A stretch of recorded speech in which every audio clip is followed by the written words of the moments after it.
we're always looking for the next thing to do, which is going to force us to do something new. And London just seems like an obvious place. Being here in London and at the O2, which has everything you'd ever want to do for a film festival. Amazing cinemas, great concert venues, a lot of cool spaces to do parties in. I mean, London's hot. London's hot now. It's fun. This is easily the coolest dream that I'm living in right now. It's unbelievable. Yeah, we kept going, we're in London. Yeah. It's amazing. Yesterday it was just like, wow, we made it. Yeah. It's funny how I feel like coming to Sundance, London means we made it. Yeah.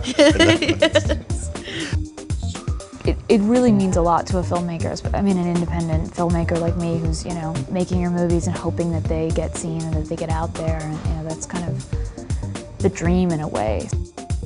Went to Sundance in January, which was amazing when we premiered the film for the first time. And yeah, it's really exciting to have it here in London. There's a lot of people who've been sort of looking forward to seeing it.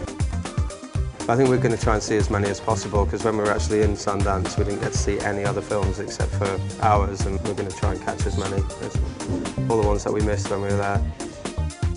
Oh dear, there's so many. I can't wait to see that movie River's Edge, the one from the 80s that they're screening. Keanu Reeves is in it.